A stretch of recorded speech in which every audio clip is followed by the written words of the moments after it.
नंदीसेन मुनि की यह विशेषता थी, जो जो तप दूसरों को कठिन लगते थे वो सारे के सारे कठिन कठिन तप उन मुनीश्वरों ने किए और वो मुनीश्वर जग में प्रसिद्ध हो गए। 11 अंग के पाठी हो गए वो नंदीसेन मुनि। उनकी प्रशंसा स्वर्गलोक में होने लगी। सौधर्मेंद्र की सभा में जब यह प्रशंसा हुई कि पूरे भारत क्षेत्र में आर्य खंड में नंदीसेन मुनि जैसा वैयावृत्ति करने में दूसरा कुशल नहीं है।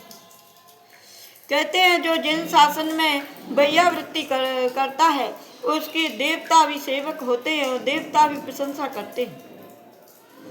आखिर में नंदीसेन मुनि को रिद्धि बीज रिद्धि उत्पन्न हो गई। अक्षीण महानस रिद्धि उत्पन्न हो गई। अक्षीण महान रिद्धि उत्पन्न हो गई और वो पूरे जगत में प्रसिद्ध हो गए। तो एक देव मुनिराज बनकर के आया, बोला मैं बीमार हूँ, मेरे को वैयावृत्ति की आवश्यकता है। बोले हाँ मैं मुनियों की वैयावृत्ति करते हूँ, पहले ये बताओ कि तुम्हें कौन सा आहार पसंद है। बोले पूर्व देश की धान का चावल, पश्चिम देश की गायों का घी, तपा हुआ घी, पांचाल देश की गायों की दाल और लेकर के ये सब भोजन पसंद है। मुनिराज इतनी तपस्या थे कि उनके तप के प्रभाव से जो जो भी वस्तु दुर्लभ थी वो सारी वस्तु उनके पास आकर के उपलब्ध हो जाती थी। सारे के सारे देशों की वस्तुएं आ गई।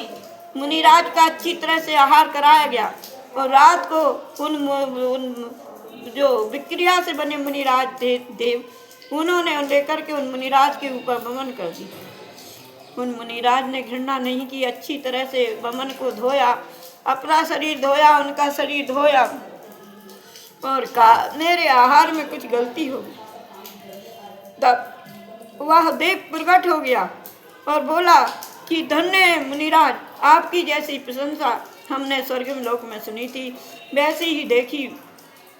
आप जैसे वैयावृत्ति करने वाले इस संसार में बहुत कम है। इस प्रकार से हमें वैयावृत्ति करने का गुण उन मुनिराज से सीखना चाहिए। ये प्रथमान योग की जो दृष्टांत हैं ये वसुदेव श्री कृष्ण के पिता का दृष्टांत है। इन्होंने 35,000 वर्ष तपस्या की और तपस्या करके 6 महीने का प्रायोग गमन संन्यास धारण किया। उस समय इन्होंने निदान कर लिया कि मैं सौभाग्यवान और बलवान बनूं।